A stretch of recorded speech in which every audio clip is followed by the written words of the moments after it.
Hello everyone, I'm Rob from Barod. Welcome to the next instalment of Barod and Kaleidoscope's joint campaign, Time to Brew. Today we are bringing you a short podcast and I'm joined today by Richard Broadway, who is a service manager at Barod and who used to be responsible for the Drinkwise Age Well service.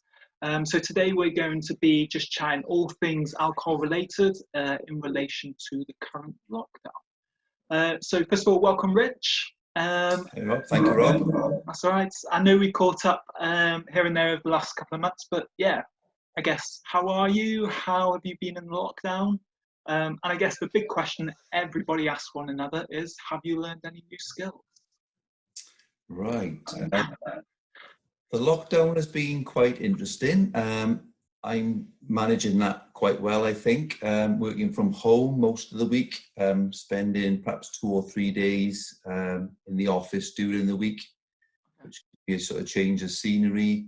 But it's given me a chance to sort of tie up some loose ends with the Drinkwise Age Well programme, so it's been quite convenient. Missing having staff around me, but I'm joined by my Cocker Spaniel every day now, so that's perhaps a nice thing. Nice. Oh, that's good. I think a lot of people are missing just having people around them, isn't it?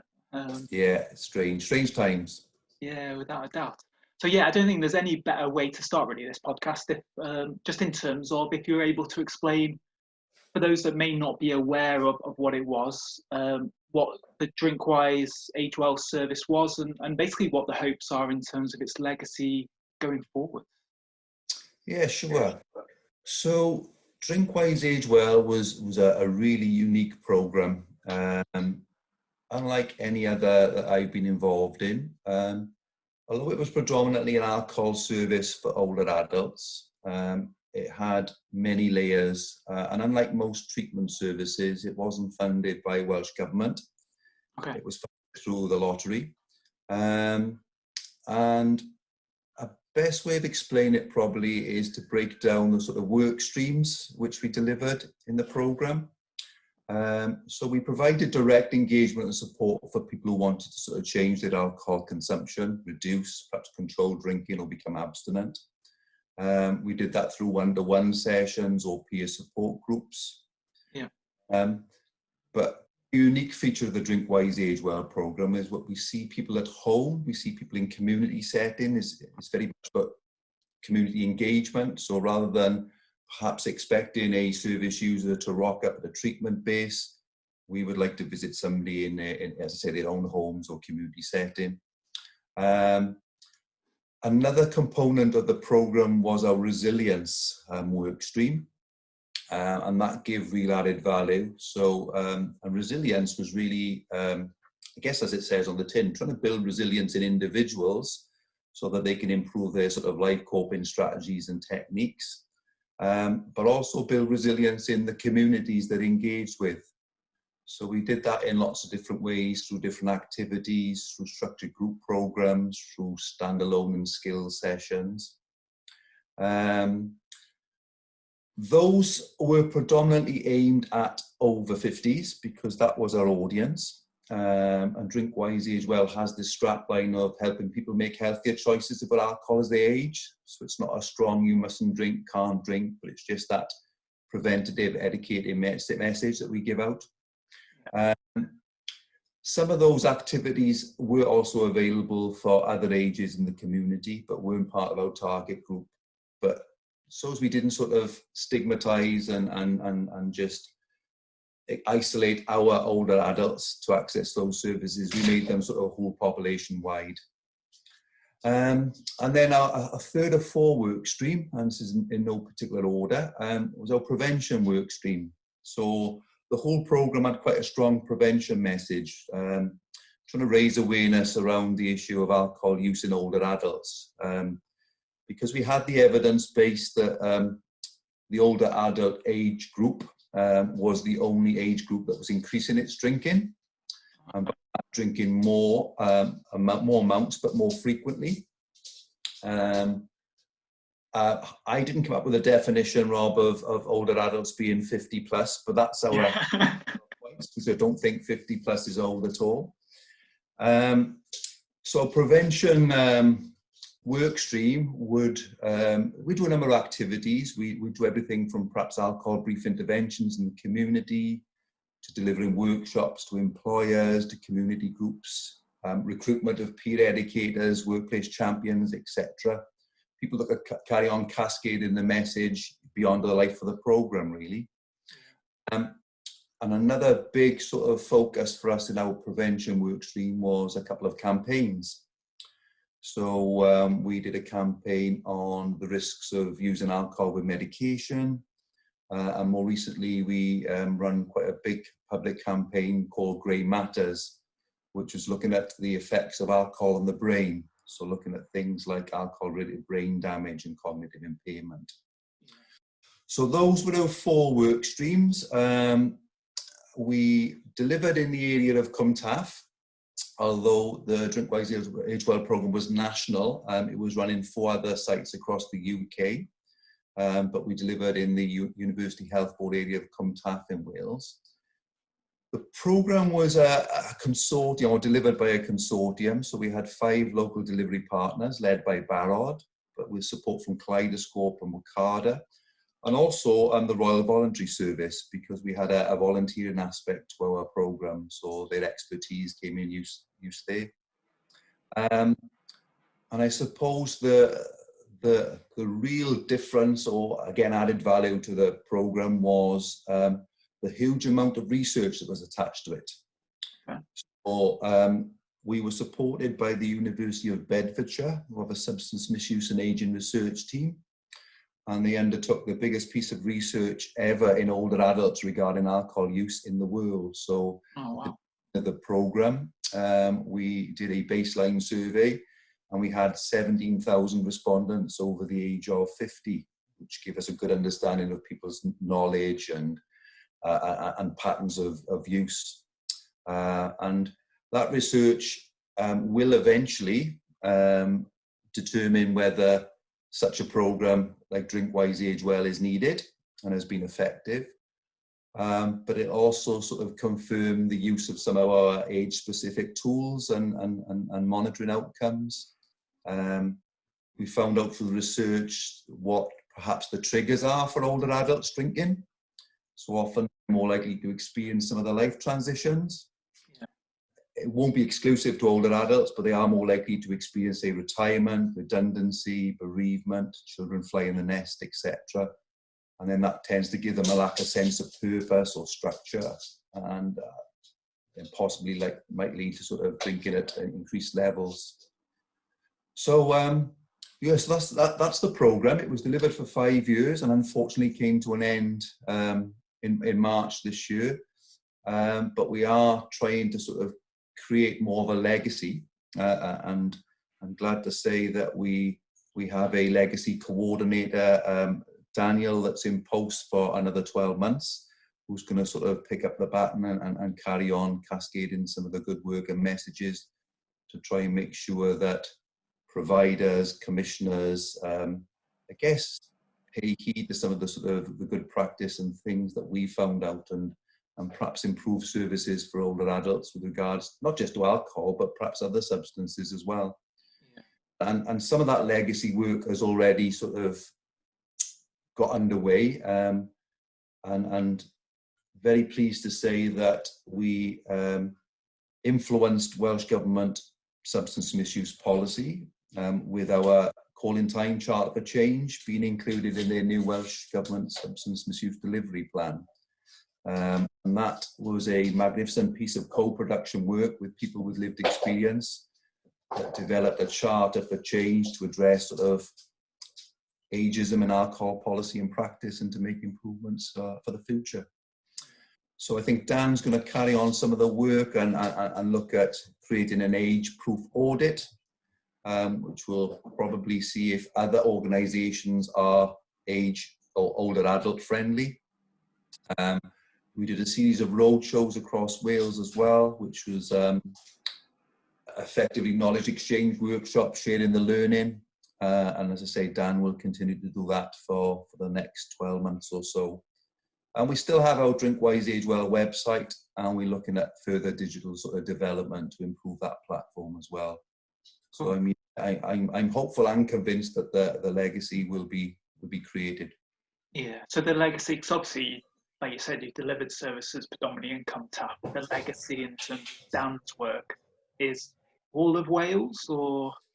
Yeah, so it's all of Wales for sure, but also linking in with the other nations that were involved in this. So I mentioned 5 demonstration areas, as we call them. So it was Cumtap in Wales, but Devon, Sheffield in England, Glasgow, and then Western Health Board Trust in Northern Ireland. So there's legacy coordinators that cover the UK. So Dan won't be working in isolation, but his focus will be on trying to influence sort of Welsh government and area planning boards. Yeah, I know when I worked in Cumtap for a year, it was obviously a unique service really in terms of obviously to the rest of Wales, just because you only operated in that area. But I know in terms of when people were accessing Barod specifically, obviously we had a few that accessed Drinkwise as well, and obviously the feedback was always really good in terms of the support and what they were getting from that service. So yeah, it's like you said, it is a shame that it kind of has finished, but hopefully, yeah, that legacy work will kind of ensure that what was done will continue. And one thing I failed to mention, Rob, as well, was the training element, which is no small part. So myself for that slightly. So we've been delivering for the last 5 years free training. That's to frontline staff, practitioners, other professionals, community groups, a range of different training, but helping people better sort of recognise and respond to alcohol issues in older adults. And Welsh Government supported that, and we've also done a version of that training, but with other substances included. So looking at older adults using prescribed medication, etc. So again, that's sort of part of the legacy, and I think Dan is going to continue to roll out some of that training across Wales as well. Oh, excellent. Yeah, I think in terms of what you described around kind of like life transitions, that's what I think a lot of people are experiencing now, isn't it? In terms of Definitely the coronavirus, and obviously in terms of what you discussed there, and obviously your whole resilience kind of work that Drinkwise Age Well was doing, kind of I guess this campaign's in line with that work as well to a degree. And I think, yeah, going back to like the life transitions, this is a real unique kind of situation that everybody's in. It's, never in all my kind of thoughts would I ever experience a pandemic, never even came to the top of the agenda for me. And I don't think obviously many people thought they would have experienced it. But I think especially in terms of with alcohol, obviously we know that pubs and clubs have all shut. And obviously everybody's kind of in lockdown and have been for the last 8-9 weeks, however long it is now. And I think for me, there's 2 big scenarios that have kind of come out of this. Obviously there's many more, but in relation to alcohol use, you're potentially now getting people who are now consuming alcohol at home for the first time. They could have, obviously drank alcohol beforehand, but they would only do so on the weekend, going to the pub with their mates. They wouldn't drink in the week at home, for example. So you got potentially a new kind of behaviour going on with some individuals. And then another scenario, I guess, is people's actual consumption has increased over the last few years, because that is the way that they've dealt, maybe, or one of the ways they've dealt with this kind of life transition. In terms of like drawing on the work from Drinkwise, and also just general kind of ideas, are there any particular risks that you're aware of that maybe people need to know about in terms of just generally drinking at home? Yeah, I think it's quite obvious that drinking habits in the UK have changed in the last couple of months, without doubt. I mean, we're hearing anecdotally of sales of alcohol in supermarkets sort of, you know, multiplying percentage-wise. I know there was a survey by Alcohol Change recently. They surveyed 2,000 people, and I think over 20% had increased their drinking, respondents to that survey. So there's some actual evidence of that as well. So as well as the things we perhaps hear in, then there is some statistical stuff to support that. And you've picked up on it, Rob, for everyone now, so not just the older adults, I think we are experiencing those sort of life transitions. So it might be a temporary state of retirement or redundancy for some. It might be future unemployment for others. The triggers that our research found that people drank because of things like life stresses or financial relationships and employment. They're all prevalent now, so that's going to probably increase people's drinking. And I go back to what I said a little bit earlier about people having a lack or loss of sense of purpose and structure to their days. I mean, that was a big factor for the people that we used to support. And that's one common thing that always came out: lack of sense of purpose, lack of structure. And I think even though we are both working at the moment, but working perhaps remotely from home, there's still a lack of structure sometimes, and perhaps even a lack of sense of purpose sometimes. So it's affecting everybody at the moment.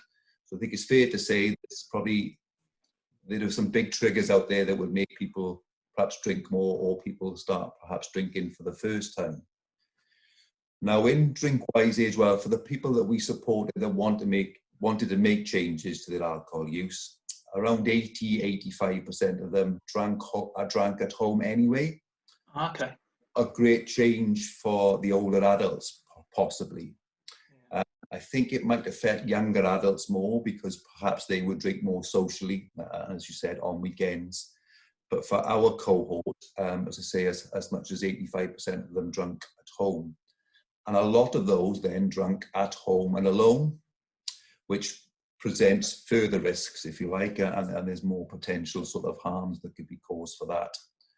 So I think some of the obvious things, there's some practical things regarding drinking at home.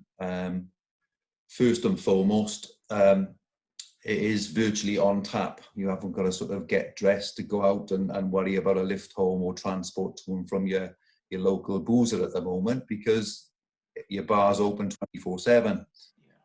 You're probably 4 or 5 steps away from the kitchen or the fridge. You've not perhaps got the people around you, including maybe bar staff or the bouncers in pubs and clubs, that might just tell you you've had enough to drink at home. And again, if you are on your own, then there's nobody at all telling you that perhaps you've had enough now or to slow down. Sure.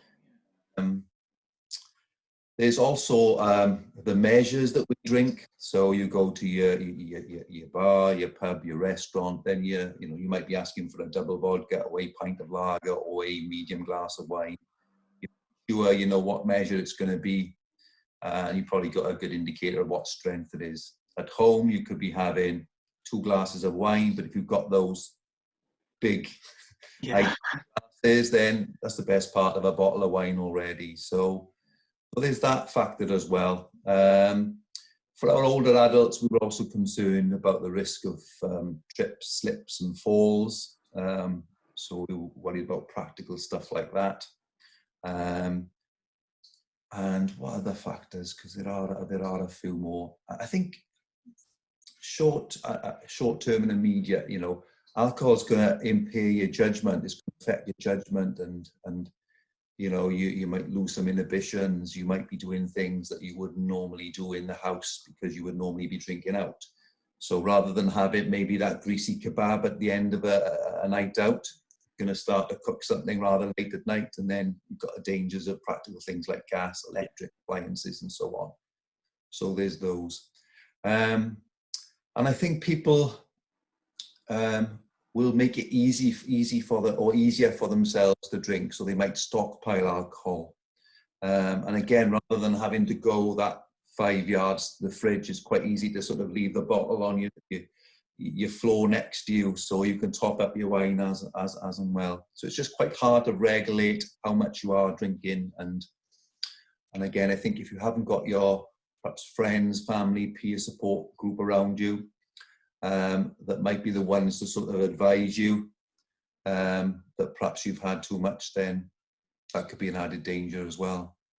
Yeah, definitely. Because you'd like to hope that most people will have that person, you know, in the background, kind of playing devil's advocate, I guess, and it's like, I think it's about time you went home. But yeah, I guess, you know, for some, they're not going to have that. And I think you're right as well. You know, when we tend to have kind of, if people do drink and they drink at home, their portions tend to be a little bit more generous than what you get in the pubs. You know, you don't. Yeah. A lot of people don't have those kind of metal measures where you're able to measure that single or that double to the exact. You're just doing it by eye. And you think, yeah, that looks about a single. Yeah, it looks about right. Yeah, and you just go with that, and you know, add ice to the drink. You don't know where you're at, you know. So, but yeah, I think definitely you're going to be more generous with that as well. And I think one thing that's come out, especially via kind of our live web chat service, is that we've actually had quite a few people get in touch with us, who I guess, you know, we kind of class sometimes as like concerned others. So they're people who are obviously affected by someone else's substance use. And we've had quite a few get in contact because they've started to become aware of, like, say, their partner's alcohol use is more than they realised before, because maybe they were not drinking as much at home. Obviously, because they're spending so much more time together now, that they're become more aware of what their alcohol kind of consumption is like. Or, you know, that they got their brother or a loved one that's staying with them during the lockdown, and they've noticed over the last few weeks that their alcohol consumption has started to go up more and more. Is there anything, again, from like the experience from Drinkwise, but generally, like, any advice that, again, we could get out there in terms of for concerned others, what they can do, how they can start the conversation, or support they need? Again, not specific. We did provide support for concerned others. So although our age group in Drinkwise Age Well was 50 plus, we would support concerned others of any age. So that could be sibling, parent, children, and so on. So, and I think it's important for people to know that there is equally support out there for concerned others as there is for the people that perhaps who are drinking and want to change their drinking patterns. I think if you feel or identify that somebody is potentially drinking a little bit more, then you're probably right, they are. You know, you probably picked up on a real sign there. And now might be the sort of perfect opportunity to sort of start a conversation with them. I think if you've got the sort of the desire and want to make some difference or support them, then again, now might be the perfect time to perhaps do a little bit of research on alcohol, its effects, find out a bit more yourself about units. So before you start having that conversation, you're forearmed with a little bit more information. So you have a little bit of insight into what alcohol does, how much somebody might be drinking, and so on. And I think you don't start that conversation at the time when somebody's intoxicated either. I think you have to choose your moment, and I think you have to do it from a sort of, make sure it's from a caring and almost reassuring and sort of loving approach, really. And I think if the person is in denial about their drinking, if you're trying to have that conversation, then I think you back off for that time and perhaps revisit that at a later date. There's possibly only so much that you can initially do, and there is sort of support then available to you, and that would be our own services, Rob, so people could contact us in whatever area they're in and get some advice or some specific support for themselves. Again, that will help them better understand perhaps what their loved one or concerned others going through. I think we know that sometimes there's a temptation for a concerned other to just try and stop their loved one drinking straight away. And potentially if somebody's drinking at high or dependent levels, then that's more dangerous than helpful. So that's another bit of perhaps information and advice that they need to be armed with. But there is lots of support. I mean, just so happens I'm at home now, but I've come prepared. We've got useful like pocket guides that are available. This stuff is available in sort of like paper format, but it's on websites and so on. Okay. And things like the alcohol wheels. It's useful to get that little bit of information and knowledge. Might tell you about units and stuff that we don't obviously know at the moment. So that's useful. I think what you've got to do in terms of supporting a concerned other, and I know we're talking about alcohol, but this will span other substances, is not just focus on the substance misuse. I think you have to sort of think about their holistic approach, their well-being, and find out what's going on for them, and get access to specialist services for them.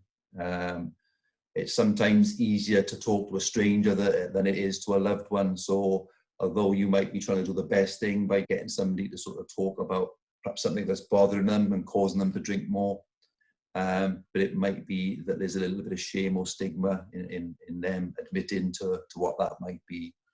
But the main thing I think is identifying potentially somebody is drinking a bit more, and then having that conversation with them.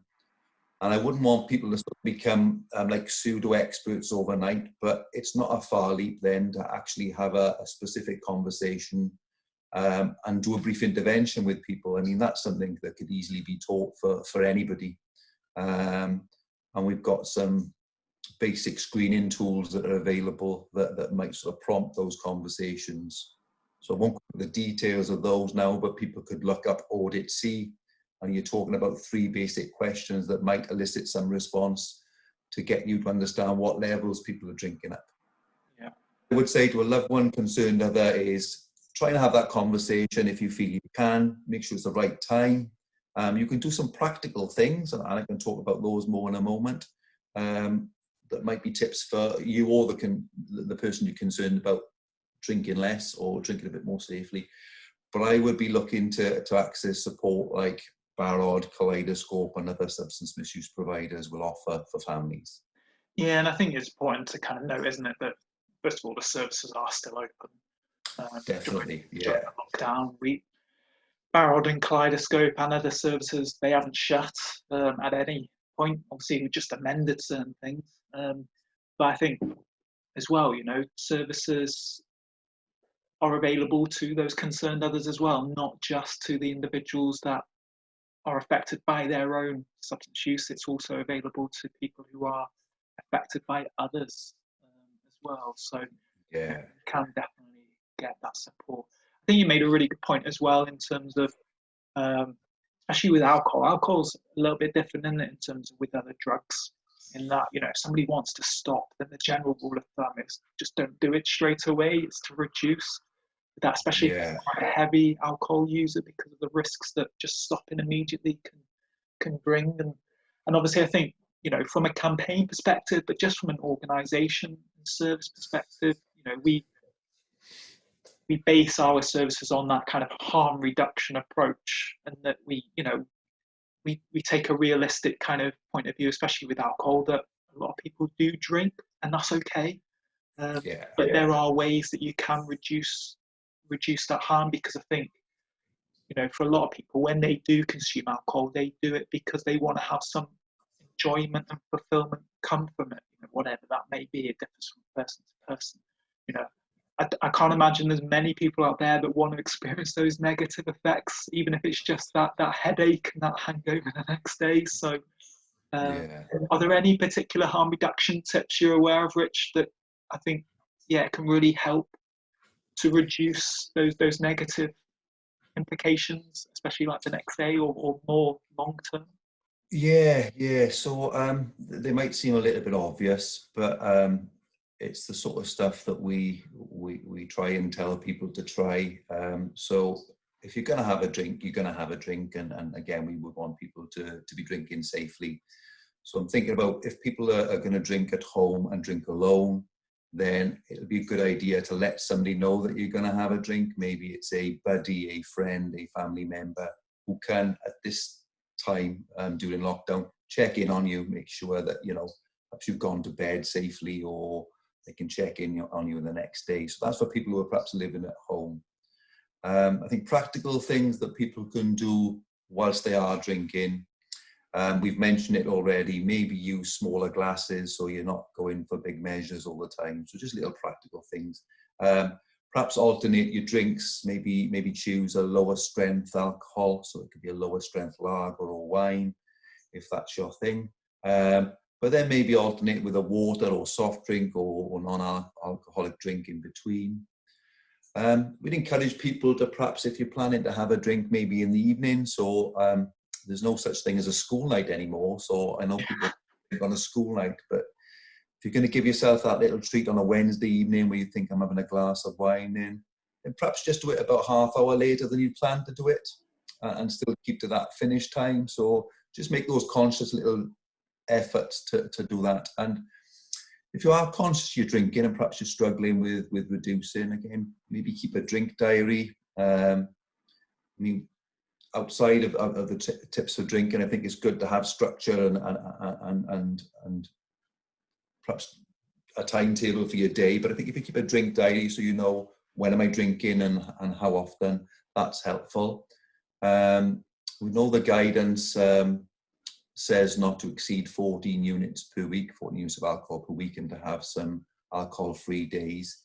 But there is no safe level of drinking, so every drink is potentially toxic. Not potentially, is toxic. It's just that drinking less than the recommended guidelines will reduce your potential for harm and health harm. Again, spoke about maybe not stockpiling drinks, so you can have alcohol delivered to the door, you can pick it up in the corner shop, the garage, but I think if you've got the alcohol in the house, there's perhaps more temptation to drink it. And make a point of putting it in the fridge or putting it away. If you've got a can of four cans, sorry, a pack of 4, you haven't got to put the 4 cans next to you on the sofa there.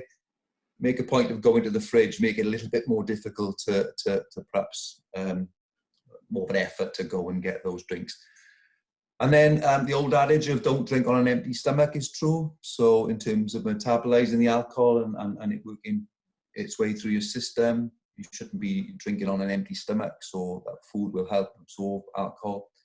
And you shouldn't be ducking your sort of good calories, your nutrients and the sort of the good calories that you need to keep fit and healthy by substituting it for alcohol. So I talk about the alcohol wheels that we use. They're very good for calculating units, but they also got calories on. And I think there's a bit of a myth that people think, I'll save my calories now for that sort of binge weekend. So there's a little bit of a danger there. So I think that might be it, Rob. In terms, again, of older adults, we talk about removing any potential for slips or trips, make sure stairwells are clear, make sure mobile phones are properly charged and numbers are at hand in case of accident or emergency. And things like smoke detectors are all working as well. That might sound a bit dramatic, but thinking of the work that we've done in Drinkwise as well, those were some of the sort of tips and techniques, really. Yeah, brilliant. Yeah, going back to your calories, I was actually looking the other day to see how many calories was in a pint of lager. I think it was something like 182, and it said they'll still take about on average 18 minutes to run off. And I was like, I hate running. So just to run 1 pint off, I was like, do you know what? That worked for me. So, but yeah, I was like, oh my days. So yeah, it's there's lots of little kind of hints and tips we can do, isn't it? And I think, again, some of the service users who's been part of this Time to Brew campaign, one of the things that's come up quite often is people saying to stick to a routine. You know, that's something that's really helped just in terms of just the whole lockdown scenario, in terms of maintaining their well-being as well as maintaining their recovery. So, you know, if you are starting to notice you are drinking during the weekday when previously you wouldn't have done so, then again, you know, those are maybe little signs potentially to look out for as well. Yeah. And if people are working from home like us now, then, you know, if you're having a drink at a virtual work time, then it's going to impair your ability to do your work.